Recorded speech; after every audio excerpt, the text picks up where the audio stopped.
starting the Sunday call for Wednesday UK. So yeah, we don't have Scott today, so it's going to just be a little bit more of a free-form conversation.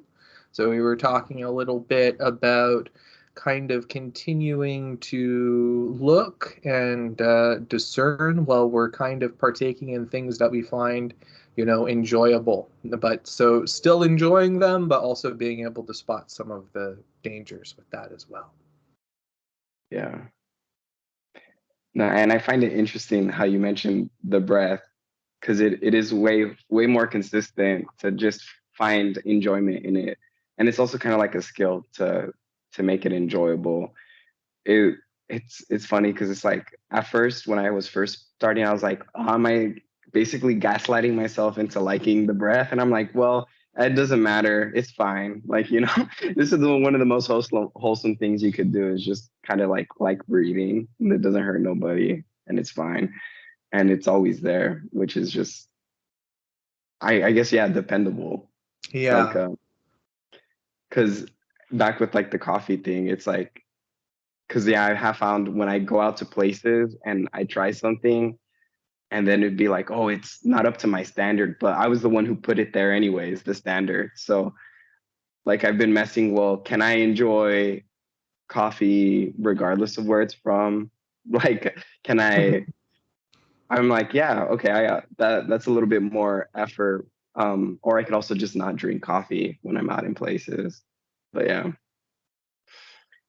But no, the breath is really like just in like learning to enjoy it has been so fruitful and so wholesome. I feel grateful and oh man, I get all excited talking about it. It's so weird. It's like I feel like a breath connoisseur. It's hard to talk about, I guess, like just ordinary people about like, oh, you could really learn to love your breath, which is awesome because it's like it's a part of being alive. Like it, and I often think like on that moment before the body decomposes and there's death, it's like you could still even enjoy the breath, which is funny. Like like get one last good, like deep, thick, juicy draw in and and then like poof. Like I don't know, Yeah. it's so awesome. Yeah, no, it's a consistent friend. What's interesting though is that like even with the breath, right? And so it is very helpful to, when we have the opportunity to like take the long breaths that are enjoyable, and are very like, actually intentionally taking pleasant breaths, right? But sickness does come, right? So there can Yeah. be situations where like we you say if we have COVID or something, right? It might be a little bit more challenging to breathe, right? So in those moments, can we still find like enjoyment, right? And so that's where like it's nice to like take the breath and it can really helps to condition the body. But even with that, there can be moments where it's like, oh, if it has to be a particular way or what have you, right? That can also lead to dukkha in those moments, right? Actually, Mm. a couple was about a month ago, I was having actually like some stomach problems, but it was actually making it a little bit more challenging to like do like the long breaths and what have you. So it was just finding and being like, okay, I can be enjoyable with this. Just being aware of the breath, right now, like is enough, right? And just also coming back to just being like, okay, it is what it is at the end of the day. So even though like that was definitely a little bit more of a challenging time to like keep a good attitude, I still came back to that. And it definitely, I would say, keeping up with the practice and what have you, there was a lot less dukkha than there would have been had I not, so Yeah. kept with the practice and still returned. But it is an interesting thing because there is that quality. But I do think like that doesn't mean that, okay, when we're not feeling that way or what have you, that it isn't very skillful to still take, breaths that are enjoyable and to like get into that, habit and to really enjoy those. Because that, I mean, again, to what we're working with here is like we're getting into a state where the mind can be really clear, where we can kind of see things. And so that also does help again, with like the cultivation of being able to see things clearly. So like regardless, when we have the opportunity to, absolutely go for it. And then again, even just enjoying the breathing even when it can't be, because of some physical condition, right? And still kind of taking that for stock can be like helpful. Yeah. For sure. Seasonal allergies at the peak, man, I'd be like, oh, I can't breathe right. Like, why are you messing up with my little breath toy? Like, but yeah, I could see that in that case. It's like being attached to it, the enjoyment of something being a specific way is where that danger is, or being attached to it being refreshing in this way. Or but thank you for that, for sharing your experience, because it made that point a little bit more clear. Yeah. Yeah, no. But that is yeah, helpful though. Yeah, like what you were saying too, kind of pointing out that like it having to be like a very specific sort of way, and that's where I like thinking about it almost like, I mean, this is part of like the conceptualizing, right? But it's almost like we're taking a Mhm. picture of something, and it's like, okay, this is how we should be. When we're like setting a standard, and then that standard does not Mm. necessarily align with what's going on in reality. So I think like what part Yeah. of what we're practicing here with anapanasati is kind of coming into alignment with what is actually happening in reality. Now, this doesn't mean that we can't like, actually change things, no, again, if we can change the breath to what we can change it to, and enjoy that, right? Or the thoughts around the breath of like, oh, okay, you know what? Right now we can just enjoy breathing. However, the body's kind of going to let it, right? So there can Yeah. still be kind of like effort there, I suppose, into breathing in a way that's comfortable. I think that's the main thing too. It's just, breathing in a way that we can, that is comfortable, right? But that's going to depend on the situation, right? So it's not necessarily a one size fits all approach, right? Yeah. Yeah.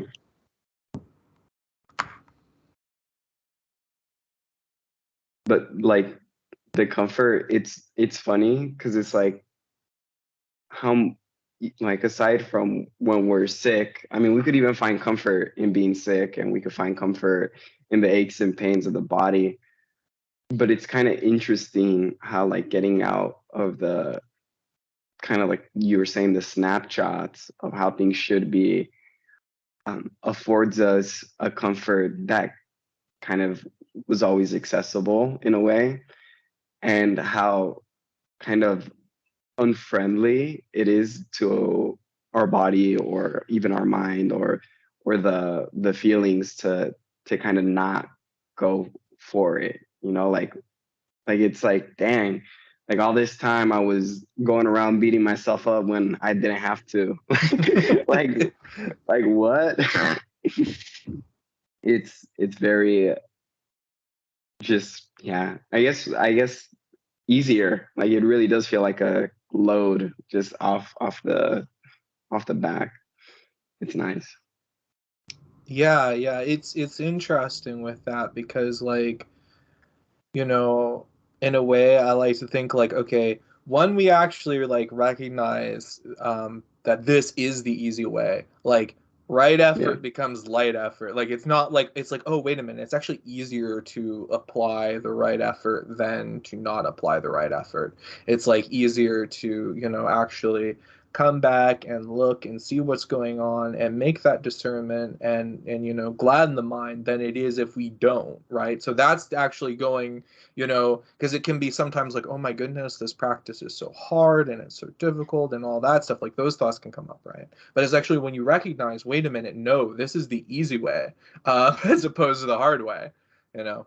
The hard way is gritting your teeth and being like, oh my gosh, this is so awful and everything is so terrible. Why am I sick? Oh, my belly, it is, hurting. And then when you come back and you have those moments of wakefulness where it's like, wait a minute, it is what it is. This sensation is merely just a sensation kind of doing its vibratory little thing, and that can help to, ease the, well, yeah, to put an end to that dissatisfaction there, and it does make a difference. Yeah. And again, you still do, and you take care of it. You see it as a warning signal, like when there's actual like physical pain, right? And be like, oh, wait a minute, okay, maybe we do need to check this out and take those steps, but there's not that mental anguish that needs to, follow. I'm not confessing to be like perfect at this, over time or what have you, but it does there's definitely a difference that is made to like coming back as we continue to cultivate these skills, like definitely. It adds to that resilience, or like equanimity, if you will, of being able to ride the wave. Sometimes it's like things are going to be, fairly, easy, and then sometimes they're not easy, but we can make them a heck of a lot easier by practicing this than if we don't practice this. And like, again, if the mind is hindered and all that stuff, it actually is not actually going to be that beneficial. So, yeah. Yeah. A fun little like reminder is, like you were saying, sometimes the thought will come up that like, oh, this is a little difficult, and it's been like another like a high see Umara. Like, if it ain't easy, no, if it ain't good, it's not the method the Buddha was talking about. So it's like this is supposed to be good in the beginning, the middle, and the end. So if it's not that, then that's not the way. At least the way that it is talked about in the suttas. So it's fun catching that too. Yeah, no, that's it. Those are right on point, Isaiah, with that. Like, just like turning all of that into, again, it's good in the beginning, it's good in the middle, it's good in the end, and really coming back to that and not feeling like, okay, when those things come up, right? Like, this is the trap that we can sometimes get in, where it's like, oh my gosh, how did I get into this, and then it continues, right? But when we can see that and we have that attitude of, aha, I see you, Mara, that attitude of congratulations, there isn't like, we're right back to being like, okay, cool, as opposed to still continuing with it. So I find that's like really helpful. Yeah. Is to just be like, I mean, that helps too, I find, with like practicing and really enjoying the process, as opposed to trying to hit some kind of arbitrary point in our practice, right? Like, I find this even when practicing like sitting, it's enjoyable in the beginning, middle, and end of the sit, right? If you sit down, you're like, oh, or however, one practices in seclusion, right? And it's like, okay, we get into seclusion, and rather than being like, oh, I have to sit here for an arbitrary amount of time before it gets good, it can be like, oh, just beginning to relax the muscles, that can be good. Just beginning to take these long breaths, like the first one, it's just this breath too. I mean, that's what it's really about too, is just coming back to just this one, right? So as opposed to like, okay, I need to be mindful for the this amount of time, and then coming back to that thought, just being like, no, wait a minute, it's just this breath, and then this one, that's it. Yeah. Again and again. And that is really helpful too when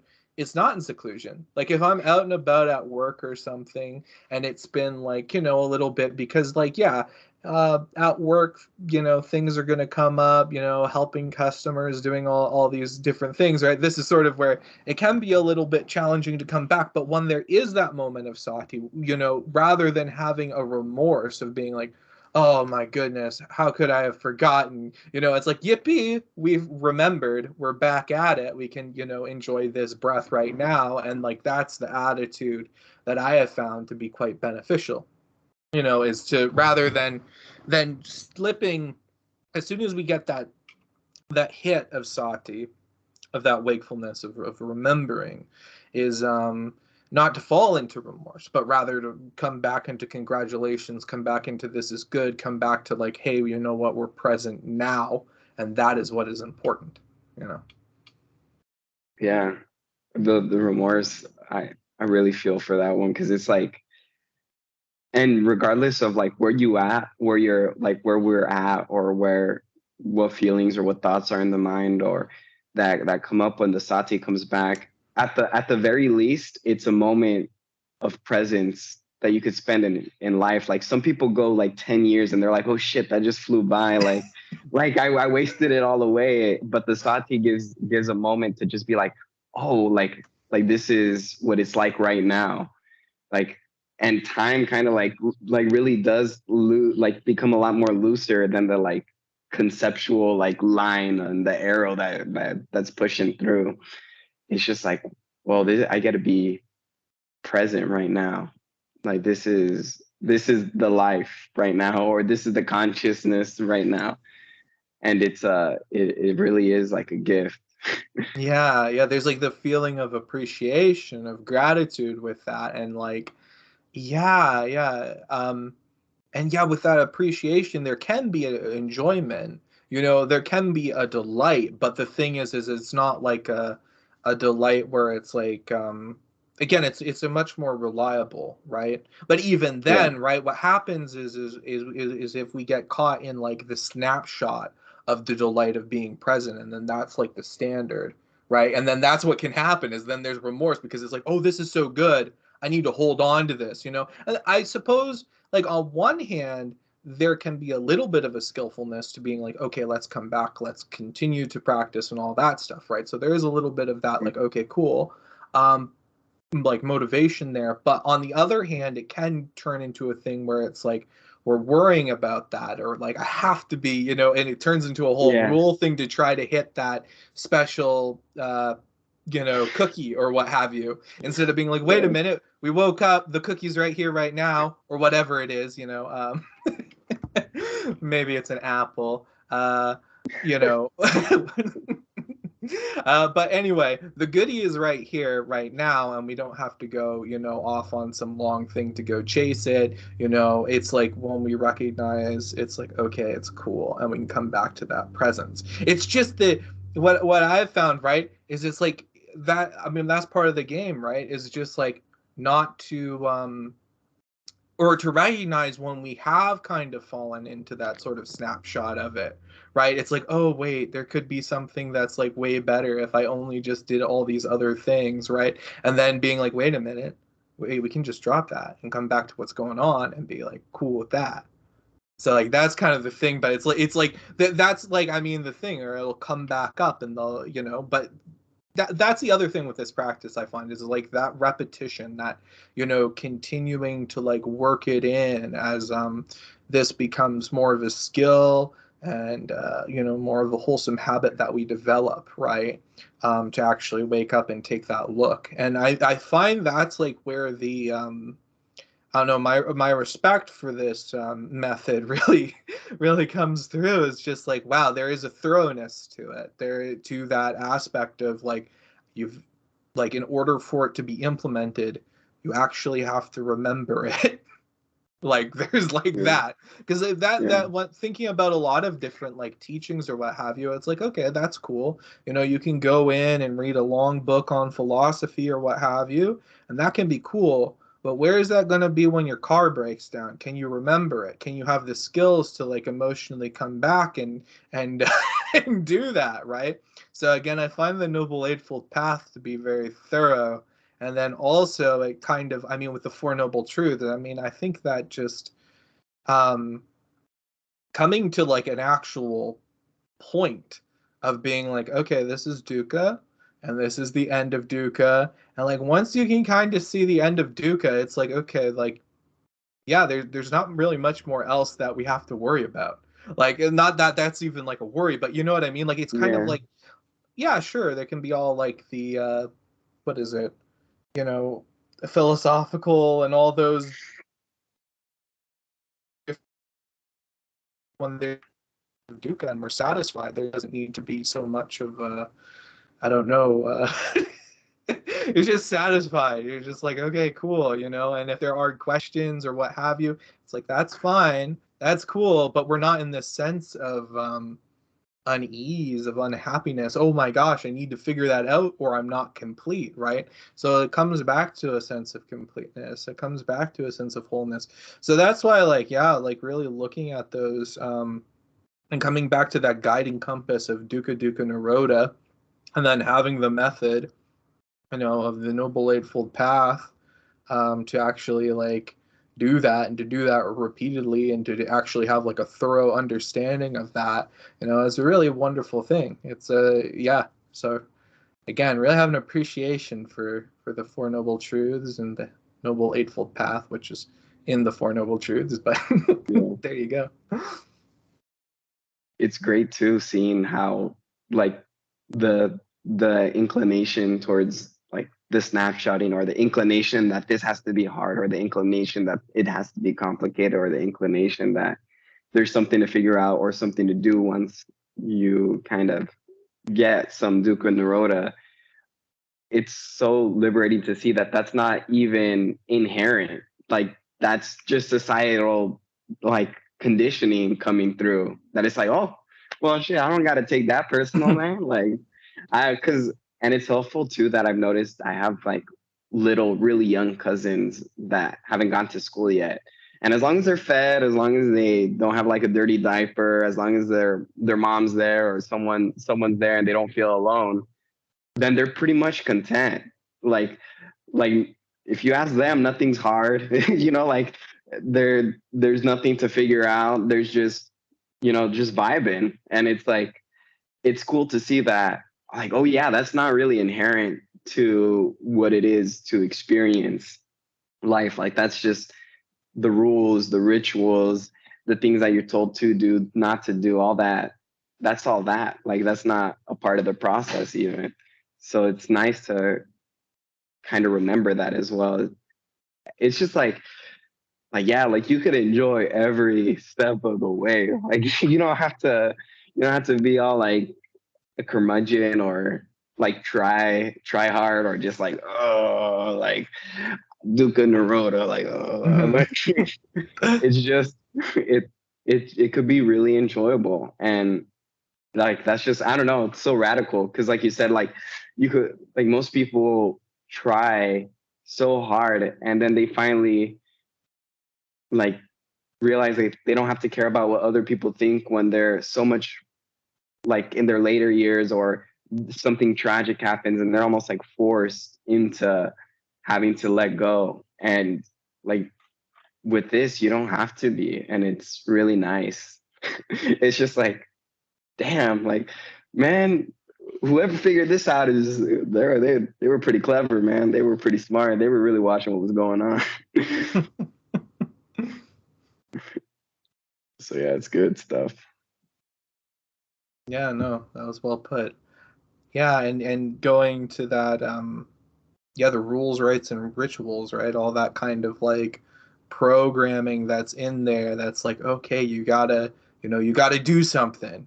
You can't just sit there and be happy. You gotta go have X happen. You know what I mean? And all the different Mhm. standards, right, that come in. So, yeah, it's really helpful to, I mean, that's the thing, right? So there is a bit of a process to it. At the same time, it's interesting because it's like, yeah, we do develop and we do, I think over time continue to hone the skill of being able to like actually like wake up, look at what's happening, and then, make a change accordingly. So putting in the right effort. But again, it's like we arrive back home in a way, right? So we're arriving Yeah, back home. And so it's like, in a way, it's like returning back to that presence, and there's a more frequency to it, I suppose, as we like practice and put in the effort. But it's not like necessarily like even like it gets better. Like it's like, okay, it's good, it's like good yeah, when where we're just like, oh, it's good enough right now, you know what I mean? And it's cool. um and we come back to that, and we return to that and again and again. But there's a level where it's like, I don't know, like we develop those skills and we come back to that. So it's like returning home, more frequently, if you will. But it's not like we're trying to arrive somewhere, far off into the distance or what have you. It's just like we're continuing to develop the skills of arriving back again and again and yeah, again. But it's like the ability to do that, like depending on like our circumstances as well and the conditions that are around us, right? So that's why, again, it's really like when you go into seclusion in one way, that's like easy mode. Like, because it's like, oh, okay, cool. There's not like all these different stimuli going on, But then it's like, if you go out into the world or what have you, or can you practice this and return home when you're at work? Can you return home? That's like when, okay, the skills are, there'll be different degrees of, success and failure, but it's helpful to come back and to acknowledge the success and to be like, yeah, you know what? Just acknowledging this current breath. I mean, because again, it's recognizing that we're setting the standards here. So when we throw up that, societal baggage of like, okay, you need to achieve whatever, when we throw that out and we recognize, wait, we're setting the standards here. We don't need to climb Mount Everest. We can just recognize that we're breathing in long. And if we set in like, okay, you know what? Just breathing in long is just as good as climbing Mount Everest. In fact, it might even be better because we don't actually have to put in all that effort. And you actually are truthfully and sincere about that. I mean, that's a really fun way to really generate pity, is just be like, wait a minute, no, this is successful. This is really successful. And when you get back to like the whole like sort of aspect of like, wait a minute, no, like out of all the things that are worthwhile, recognizing the end of dukkha is like actually like the top, really. It doesn't Yeah. like that's it. You can go to all these different ends and what have you, but this is really it. That really works in with that feeling of success and confidence. But again, it's something that, one needs to actually directly see and directly know, here and now. So we start out with that little bit of faith, right, when we're first getting into the practice, but that grows and that becomes confidence when we see and we look and we see it again and again. We see it so clearly that, hey, wait a minute, we can change. We can recognize that right now. We can put an end to the dissatisfaction. We can come back and become content really easily, you know. And again, that works together. So we get that feeling of success going. We get that feeling of satisfaction going.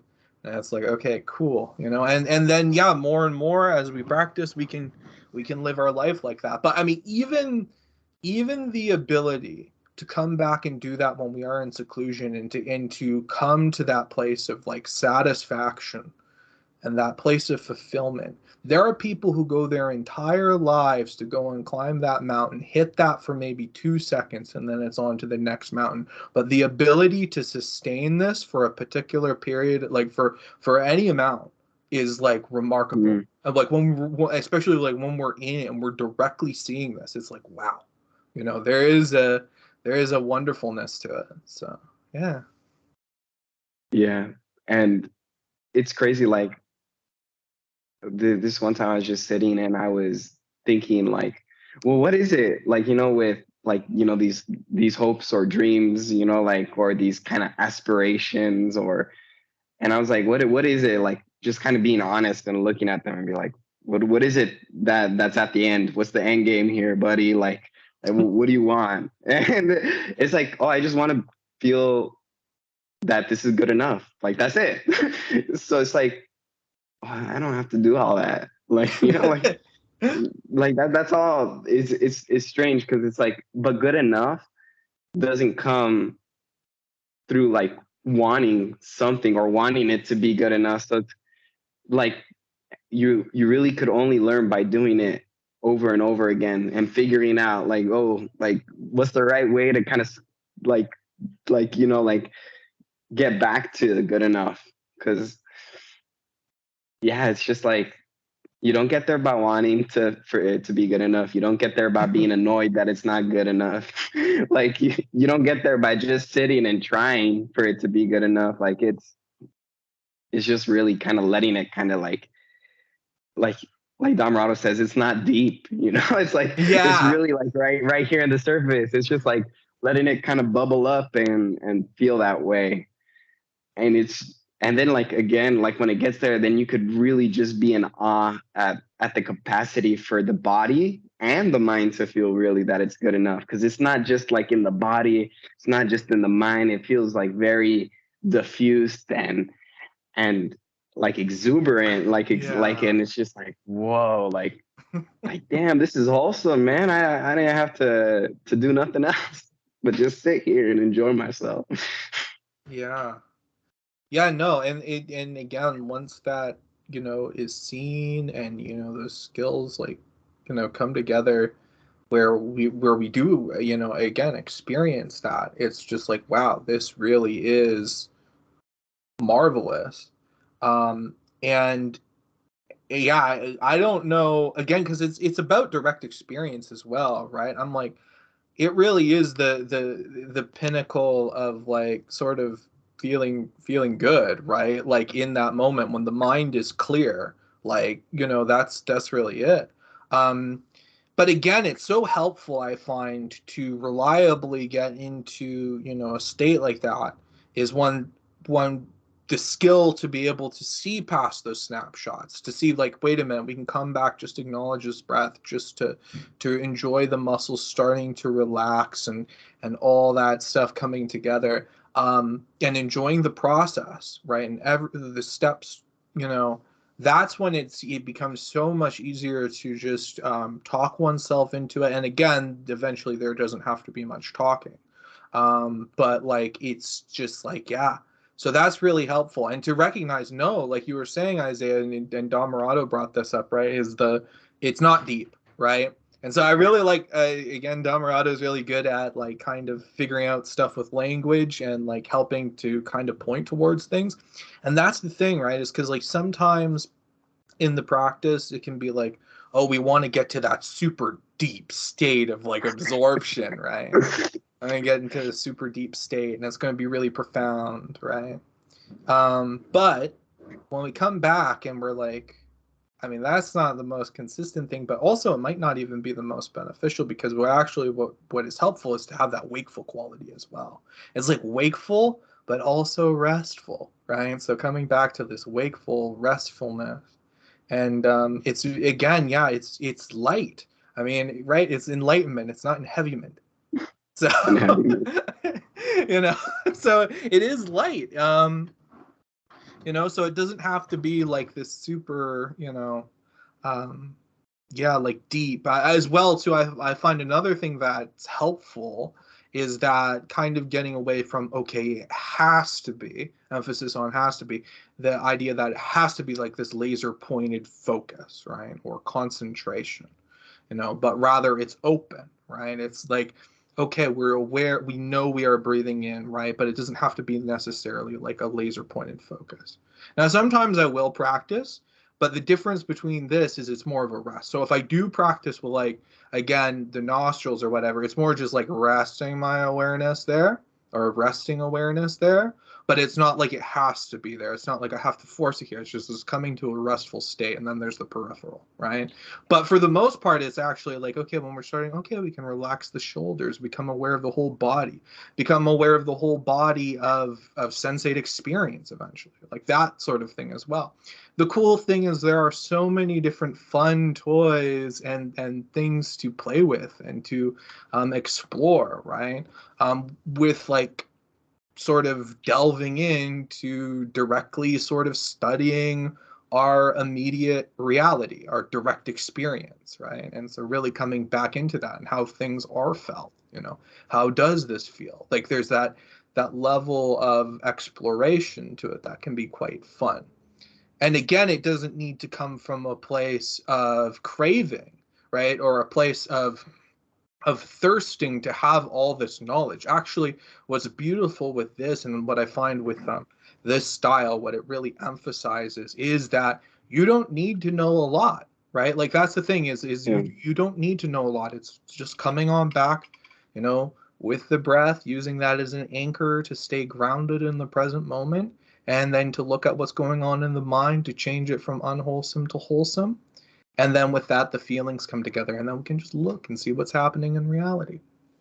So, but with that, right, there can still be sort of just a joyful exploration of what is happening, you know, here and now, and you know, again, the Dhamma, and enjoying that. But the problem that comes is if we go into that state and we're like sitting down and we're like, wait a minute, I need to be doing something, right? There's something that I should be doing here, right? Like I have to do this, or what have you. So I think it's cool to like, again, play around with some of these ideas and what have you, right? But I find it helpful to do so directly, right? Mhm. Um, like when it comes to like ideas of Dhamma or what have you, if they are actually gladdening. But when it comes to like, oh wait, no, we have to go and do this, there's something that we're not doing here that we must do. In that respect, when we're already satisfied, when we're already content, it's like, then it's like, okay, what's next, but it's like, no, we don't have to have a what's next, but that can be a little bit of a sneaky one that comes up there, right? So, but then it's coming back and being like, oh wait, no, okay, cool, I see you. I think this is what's really helpful too, with like not necessarily becoming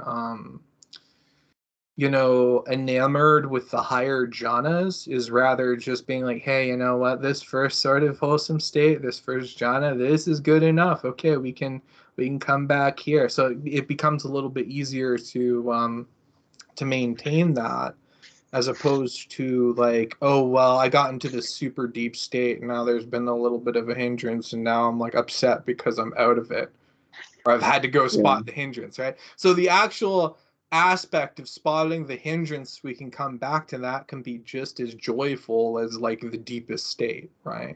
We can come back to it just like, hey, this is good too, right? And all part of the process. So that helps, I find, with like consistency there.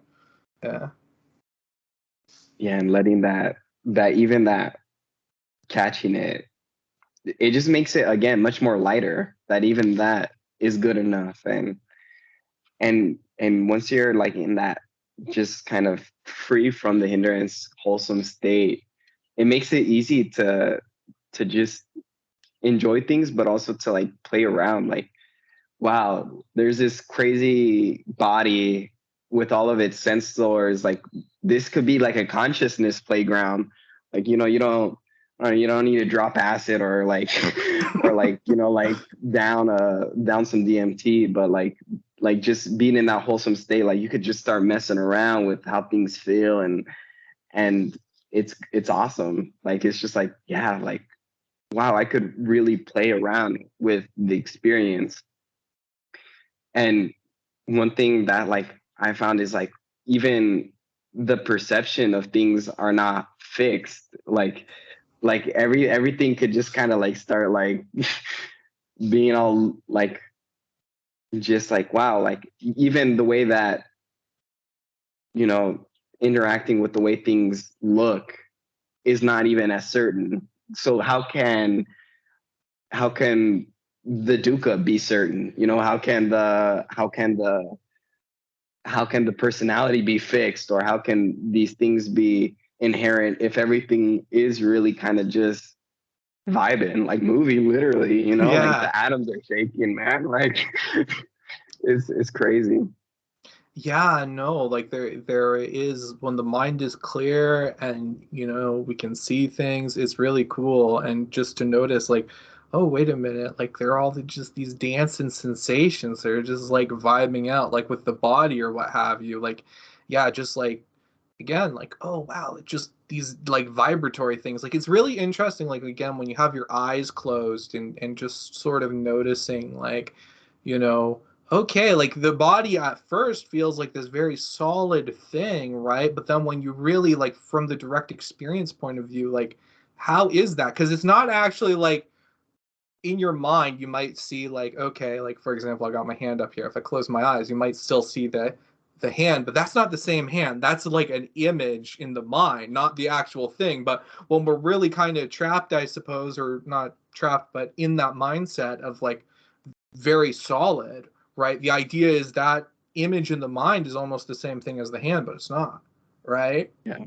Yeah, it's like an image of that. And then you kind of breaking that down to like, okay, what does that really feel like? What does the hand actually really feel like? Or what do those sensations feel like? And then it's just like, the actual sensations of the feeling, right? Or touch, right? But it's like more like on and off switches. Like, that's sort of an interesting thing. So it gets down to like that aspect of change on like, perhaps a larger scale, like, yeah, everything's going to fade away, we're all going to pass away someday. But then there's also like, no, sensations in the body and all that stuff are constantly changing as well. The perceptions are changing, the mental impressions, right, are changing. So there's all these different things. But the thing with it, I think, is, again, it's not coming like, oh, wait, this has to be something that's like really hard to find. It's like pretty apparent, like when somebody sees that in terms of like change or impermanence, it's like, okay, we look and it's there, right? And it's not like, again, so much, it's not like a perception or whatever we're adding. It's just like, okay, this is the way that reality is functioning, you know? And so, like, what I have found to be helpful, though, with kind of like looking and through continued practice to seeing that when it comes to sort of the sensual aspect of it or sensual pleasures, is the fact that, like, wait a minute, all these things are in such a level of flux that they're, you know, they aren't going to satisfy, you know, like there's like, it's just, you know, lastingly anyway. Like, it's like, yeah, nothing's going to lastingly satisfy. So what do? We just let it go. You know, and then, you know, what are you left with? Well, you know, can that just be chill? Can we be chill with that? You know, Oh, boundless joy. Nothing out there will ever satisfy me. Yeah. Yeah, precisely. So yeah, there's a boundless quality too. Interesting enough, kind of going into that, because like what you were talking about, like how everything becomes, again, there's not so much of a solidness to it. It's very much, you can see how things are in flux there, right? And also like the borders, right, become softer. They're not, again, it's a really interesting thing. So there's kind of a boundlessness that we can kind of start to see. Again, on the level of directly experiencing it, right? So yeah, because it can be helpful. I mean, it can be helpful to be, I mean, you know, object permanence has its place, right? It can be helpful if we're driving a car or something. No, yeah, don't want to object impermanence on the freeway. Not a good idea. Yeah. So yeah, it can be helpful. But then it's also understanding, like, okay, yeah, you know what? There is sort of a reason that this stuff directly, it's not gonna do it. So then it just becomes easier to let it go, and just to, and then when we let it go, it's just like, okay, we can just be chill with what is. Yeah. Yeah. But yeah. No, yeah, it's just like, man, can't put it any other way. It's just like, ah. Yeah. I really like I think this is kind of from The Heart's Too Sure or some translation, but I really like going back to the phrase of kind of going beyond compare as well. Because there's a level of that is kind of helpful, I find, with like well, again, I'm using consistency, but to like return, you know, to just kind of being chill with what is kind of the phrase of beyond compare, going beyond the comparisons, you know, like, again, we're not judging this moment to the last moment, right? It's just like, okay, this one is cool, you know, so is this one. Yeah, like the suttas say, it's like giving up former liking and disliking, like just being all right, man. Like, Yeah. just so good. Well, it's been a good talk. I'm gonna have to head out, but Yeah, I've thank you for really, coming in. yeah, I really enjoyed it. Peace out, guys. Yeah, peace. Thanks, Jose. I have to go to. Okay, well, thank you for coming on. Yeah. Yeah, thank you for talking. Yeah. I was gonna ask if. Yeah. Thanks. I was gonna ask if you wanted to add anything, but no, I just enjoy a little bit Dhamma talk. It's nice. Oh, okay. Yeah. Thank you. Thank you.